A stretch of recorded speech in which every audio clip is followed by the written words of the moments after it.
You are listening to the Thinking Big podcast. Today, we're talking about mastering financial emotional intelligence with Shaun Grant. Shaun is a dynamic writer, entreperformer who possesses an enormous passion for helping others discover their potential with money and prosperity. He is the creator of the podcast, The Money Cure, and the author of Prosperity Secrets: How to Live a Life of Your Dreams. And Shaun is absolutely driven to help as many people as he can realize their greatest financial potential. Today, we're going to be thinking big into our financial mindset and how to conquer issues with money through financial emotional intelligence. Welcome to the Thinking Big podcast with Shaun Osborne, the show helping you think bigger into your life and potential. Shaun believes by equipping you with the tools, strategies, and philosophies required to be successful in all aspects of your life, you can achieve anything you believe in. Empowering our own growth makes a deeply positive and lasting impact on our lives, community, and our world. Now, here's Shaun. I really want to welcome you, Shaun, to the podcast. I've been looking forward to this one. Tell me a little bit about you and kind of how you got to where you are right now. Well, I always feel like I've lived so many lives in this one life, even only being 38 years old. And what I mean by that is just really tying myself into my intuition and being led to go wherever the highest calling is. And that's been through so many different things. And the common denominator has always been, how can I help people reach their potential? How can I help, humanity, Right. By providing an example that inspires, not telling people what to do or like forcing them, but how can I inspire them through following the authentic urges that comes from my heart, Right. And that's led me through fitness. It's led me through acting. It's led me through teaching, coaching, and now, into finances, just prosperity, wealth, and money, and getting a really good understanding as to what's really important to each and every person in this life, in this lifetime, right? When it comes to finances. And to me, in that questionnaire, I kind of wrote down one of the biggest things that you need in order to really feel like you have a connection, because ultimately money gives us that freedom to do the things that we want. And that's something that I'm so passionate about, because it's one of my greatest desires to have people live the life that they choose. Yeah. And that gets me excited. That gets me amped up. Yeah. And that's why I'm doing what I'm doing right now. Yeah. And that's one of the things that's sometimes kind of funny to look at is people will say money is evil. It's like, I do, some of the things I do Think and Grow Rich workshops. Yeah. And the negative comments I get from people sometimes are just unbelievable. It's like, oh, you're the worst thing in this world. I'm like, do you not understand that one, being, Think and Grow Rich is rich in health, rich in, rich in philanthropy, rich in it. It's not just money. Exactly. But, and I'll ask them, it's like, if you had $1 million, what good could you do? Yeah. I mean, it's money is not evil. Now, sometimes people, what they do with money is evil, but money, it's not evil. Money helps you do the things that you want to do to grow your passion and grow your life. Yeah. Right. It's a neutral demonstration of energy that allows us to put our creativity and our highest intentions behind it. Right. And I grew up in the Bible Belt in the Deep South.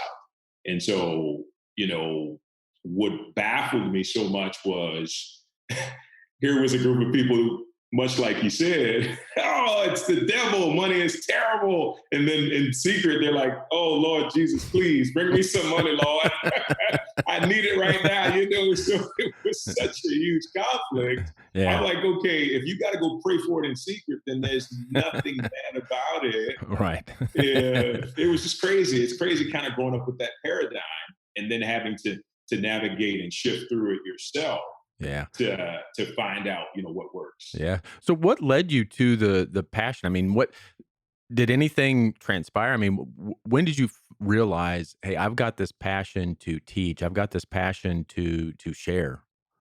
Honestly, Sean, it goes back to throughout my childhood, it was a lot of struggle. And it wasn't struggle that actually needed to be there. I feel like it was mentally coerced struggle where there's not a good relationship with money. So you kind of in a sense become blind to the actual blessings and things to be grateful for. Right. I'm speaking along the lines of my parents. And so I think there was such a fear of losing it all that it created so much fear around the topic in general. And a story in particular that's really near and dear to me that relates to this. And this is probably the time where I really said, you know what, that anger kind of built up, and that anger kind of goes hand in hand with that passion. I think I was about 20 or so, and I was, still heavily into Christianity and stuff. And I was in church, and they pass around for the tithes and the offerings. And for me, it's always been about being a big giver. And so I can remember that day where I was sitting in church, and the collection plate came along, and I had 4 quarters in my pocket. And it was just so embarrassing to the point where it brought me to tears. And I still gave 50 cents of what I had. Right. And then literally 6 hours later, like, I received a check to be able to pay the debt that I had. Cause at that time I was like 1,000 and something dollars in debt or whatever. But it just kind of really, because I was able to step out on faith even in that dire time, that it was just probably one of the most heartbreaking times of my life, because you feel like a failure, if Right. you're not really producing, or you're not allowing stuff to come in as you feel like you should. In that situation in particular, really just, it said, you know what, not only do I have to try to gain some clarity on this, but I've got to help as many Right. people as I can, because so many people are like me, struggling. And if it's driving me to tears, that means it's something within me Right. that's trying to be pulled out. Right. And I truly, truly believe that you cannot grow until you start giving. You just can't. Mhm. You cannot grow without giving, and that's something that I didn't learn until later. Later in life. But Yeah. yeah, it's every day. We should go out and find someone, or talk with someone, or work with someone that's not as far as long as we are. It could be Yeah. in it could be in finances, it could be in relationship, whatever it is. But find Yeah. someone who's not as far along and help them. Again, it could I be love financial, that. it could be anything. But if you do that every day, the Mhm. universe will talk back. That's it. That's amazing. I totally agree with you there. And it just, it makes you feel abundant, because ultimately that's what it comes down to, is reconnecting to that abundant state within each of us. Right. That's, given, because the universe, it doesn't know lack, it can only know abundance. So we have to reconnect to those levels, or just that embodiment, Right. to get into that space. And I feel like what you just mentioned, that giving, just feeds it, Yeah. and you feel more and more grateful. Yeah. And I believe that you will not get in this world unless you give. And that's Yeah, the bottom line. I really yeah. do. So talk to me about we'll talk about your podcast and all the great stuff that you're Right doing. on. But you talk about financial emotional intelligence. What is that? Mhm. That's very interesting. So that's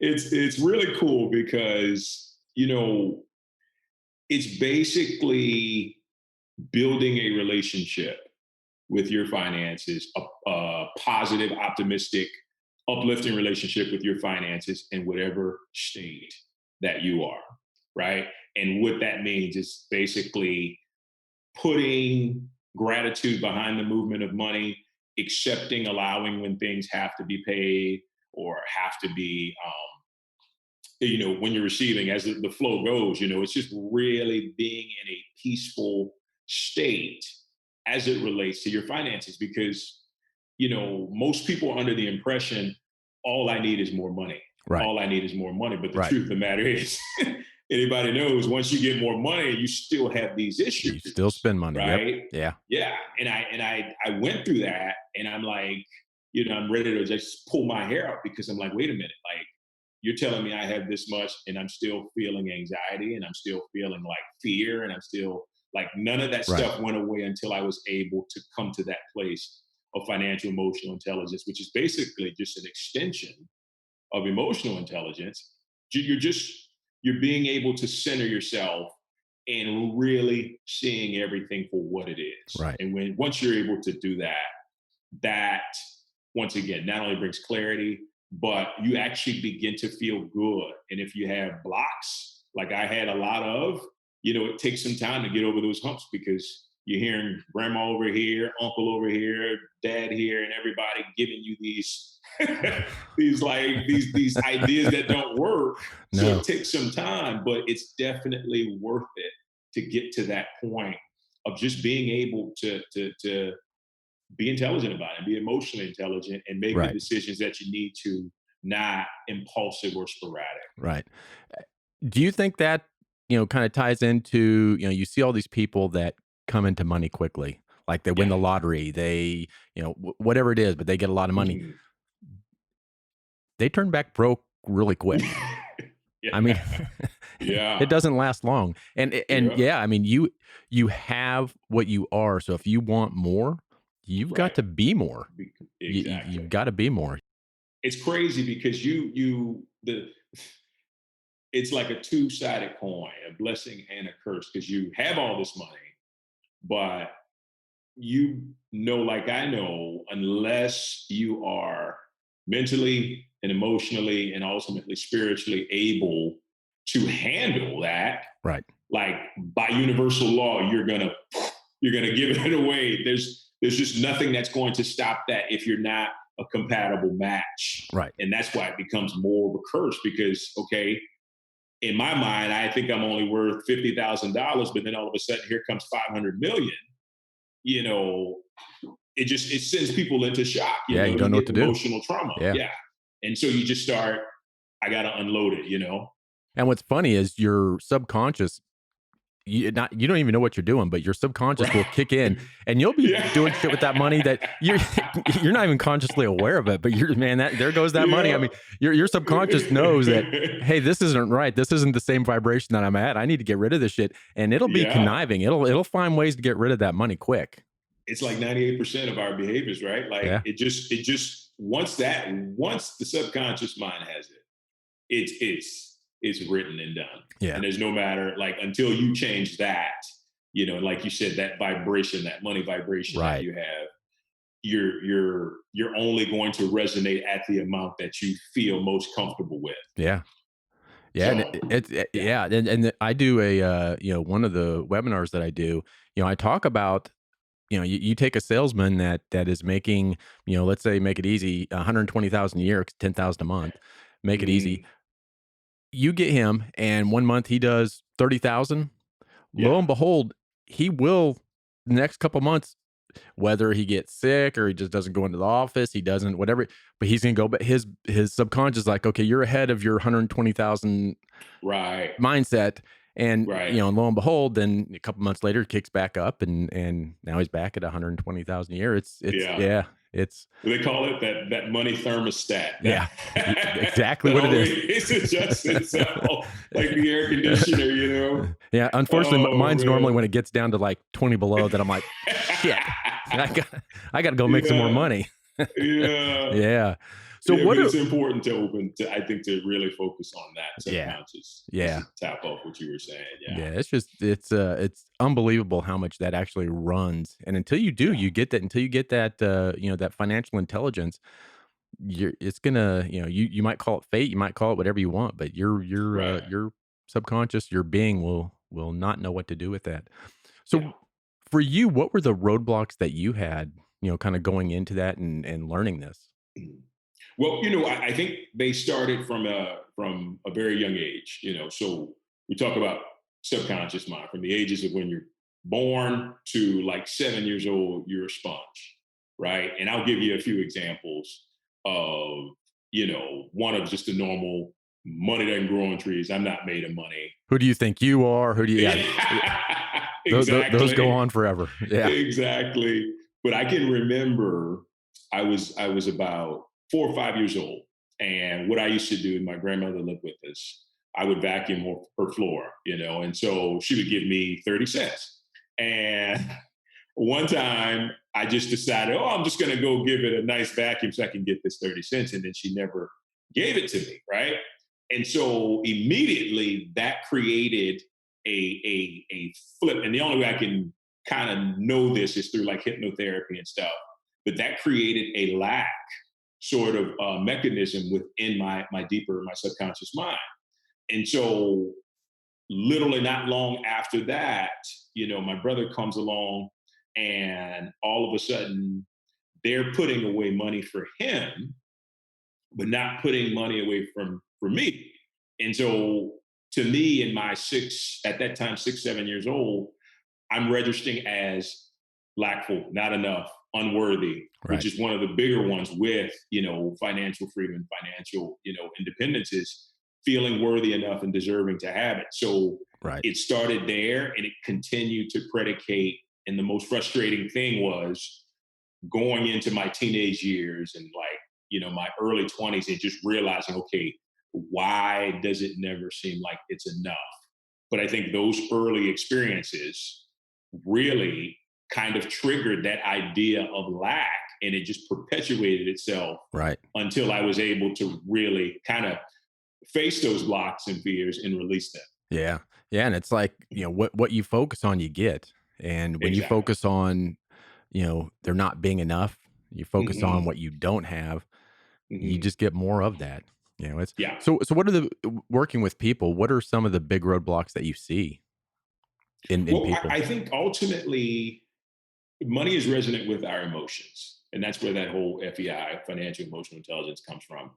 So it's really being able to face those emotions of unworthiness, undeservedness, insecurities, right? And so because emotions are so powerful, so I think it's thoughts are electric, and emotions are magnetic, right? So once the emotion is in play, the emotion is really magnifying or magnetizing itself all these experiences. So when you get down to the root, and a lot of times that can just easily start with a journal, just taking time to journal. I do this thing called money love letter, where basically money becomes a sort of companion and you think about your relationship with it.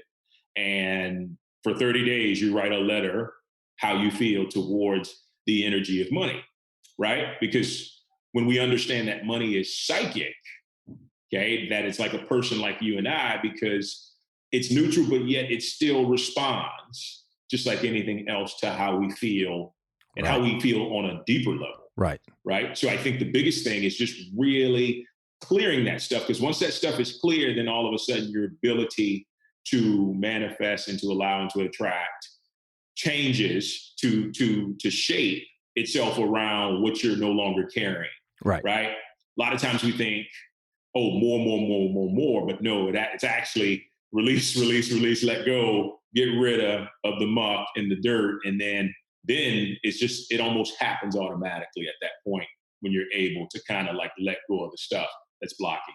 Right.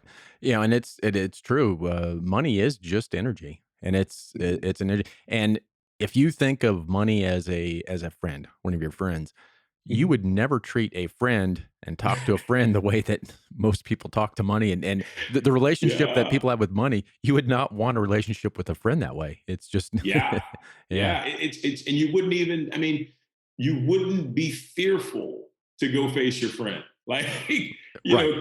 if you were fearful, you wouldn't go see the guy or the girl, whoever it is. Right. Like that, it's putting those things in perspective, because once you do that, then people can kind of see, oh, okay, now I get it. Like this is what I've been doing. Like, so it's like the whole idea of paying bills. Like, understand that it's not you completely just giving your money away.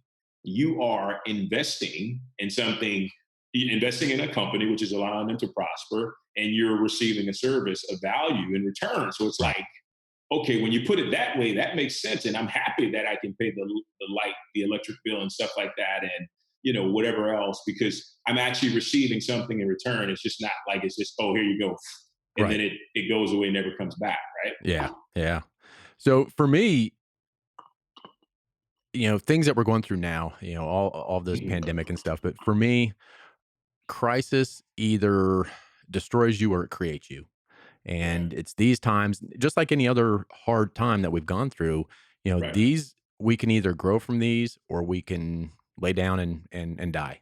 And Yeah. what's been some of the biggest struggles that you've gone through, and how did that create strength for you, or how did you survive that, or how did you win that? How did you turn that into a positive and let it create you rather than destroy you?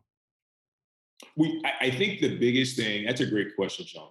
I think the biggest thing you have to do is get all of your fears out of the way, right? And what I mean by that is bring it all to the forefront, right? And what's interesting is I laugh because at the end of it, you start to see how ridiculous it is to project so much, and you're like, okay, now that I got that out the way, let me center myself and make real sense of this, and Right. like, because that's the biggest thing. Same with money, is just seeing it for what it is. Once we can do that Right. without the smoke screens, Yeah. then we can make decisions that serve our highest good, serve the betterment of others, and it does that naturally. But I think the biggest thing for me when all this broke down was, okay, let me get the most outlandish type of fear experience that I could ever have. Let me just get it out the way, feel it, release it, and then go from there. And Right. once I had that clean slate, then it was like, you know what? This is the time to just create. This is the time to express. This is the time to really go within. Like, I'm big on meditation and really discover who I am. Because it's like you said, it's either gonna pretty much make you or break you. It's gonna make you more creative, or it's gonna turn you into an addict. Or Right. there's so much potential to go either direction that I think once you get to that centered place, that place of real calmness and peace, then you can start making your decisions. And it just has to be one step at a time. I always like to say a day at a time is all you need, moment Right. to moment, because you don't need any more than that. You just got to focus on right now and just go from there. Yeah. Yeah. And now for the listeners, what is, if you could have, say, in 30 seconds, what's the one big thing that people really need to pay attention to and really need to do? What's the, the one biggest piece of advice that you have? Take care of your mental health. I think the biggest thing is take care of your mental health, because it's not normal to be stuck in the house all day long. And I know, like, LA is under like a strict stay-at-home order. I'm in Florida, so not so much, but still, we're The pretty the much. beaches are all open there. I I saw those know, pictures. right? But I mean, pretty much, it's not normal life, so to speak. And the first thing that can go, if you're not mentally strong, that's the first thing that leaves you. And then all of a sudden you get completely out of whack. And then, you start thinking the worst, right? Once Right. your vibration drops, Yeah. then you become susceptible to all those thoughts coming in Absolutely. and making you feel like, okay, this is the worst situation ever. When in actuality, let's say you just say, okay, I'm going to take this extra time to meditate. I'm going to take this extra time to write. I'm going to, like, start up a podcast. I don't know what I'm doing, but maybe I'll watch, learn some stuff and start doing that. And when you take care of your mental health, to me, that leads to creativity, and creativity expression is what really allows us to feel fulfilled, Right. and that, more so than anything else, I think, other than peace, is what's so important right now, is just really making sure that your mind is right and connected to a place that just promotes good ideas and good living and Right. just actions that'll help you. Yeah. Yeah. And I think the mental health, if you are not taking this time to grow or read or journal or, Yeah. go within, if you're not doing that during this time that you have, Mhm. you are, I mean, if you're not doing that now, you've never had a time problem. You've never had a money problem. You've had a Right. Yeah. you've got a self You, problem. a you problem. Yeah. This is a you and you deal when you're sitting at home alone and and you're Yeah. still not getting shit It's, done. I mean, it's you and you. It's up to you. yeah. Yeah. One of the hardest things for a lot of people to do is just to be with themselves. Right. And so I think one of the most important things you could ever do in life is almost kind of put yourself into a prison scenario where, like, if I only had my thoughts, my feelings, my emotions within me, and that's all I could have, could I be happy with Right. that? Right. Right. And if you can be happy with that, then you're free. That's true freedom. The problem is most people, they can't be at that level, and that drives them just absolutely nuts. Yeah. Yeah, Yeah. you have to be able to, and here's the thing, I am very interested to see what comes out of this whole pandemic Mhm. stuff because as you said, when people are alone, they start going within, they start thinking again, they Mhm. start being creative, and to me, creativity is what drives all of human nature. I mean, if we're Right. everything you see around you is because that was a creative thought, a creative idea in someone's head. I'm Mhm. really anxious to see what comes out of this.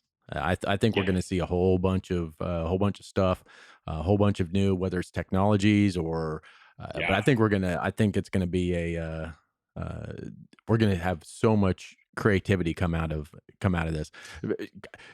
I'm a late bloomer. I understand, but I just figured out TikTok. Holy Oh. some of the Yeah. some of the creative crap people are doing while they're in quarantine. I It's just sit back and crack up, and it just amazes me the creativity. I mean, I mean, it's just like wow, like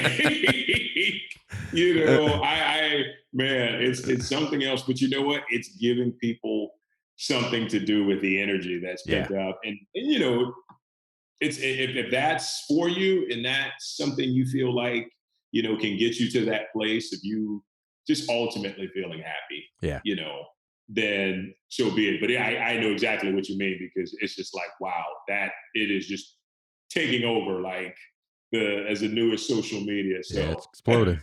It's yeah, exploding. yeah. So, what are some of the best ways for people to get a hold of you? I know you've got your podcast, the Money Mhm. Cure podcast, but what's the Mhm. best ways for people to contact you and get a hold of you?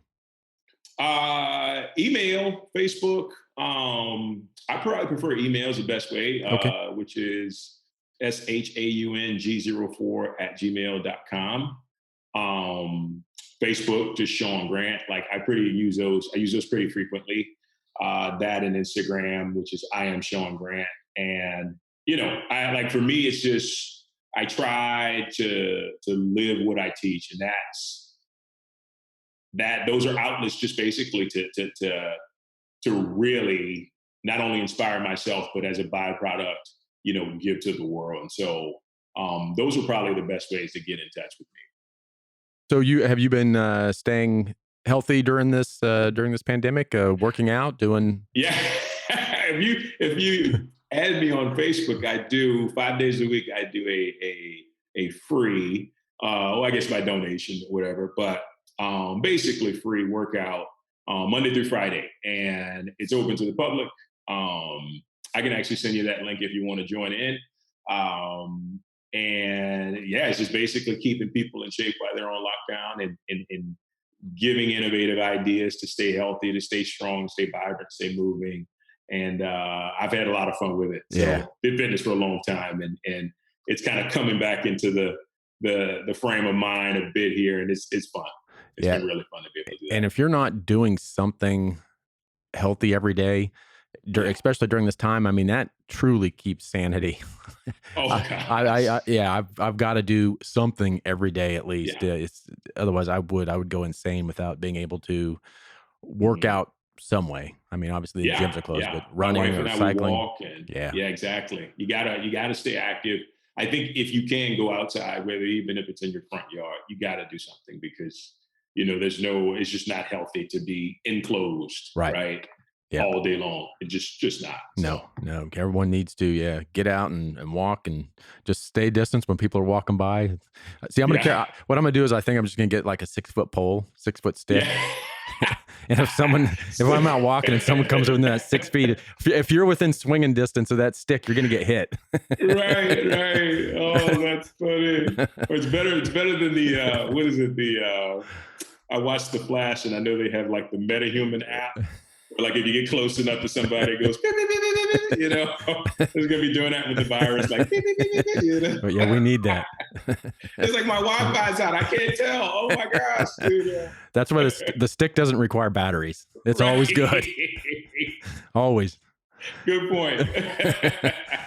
I don't trust technology yet. Not for that. Yeah, that's cool, man. Really dope. All right. Yeah.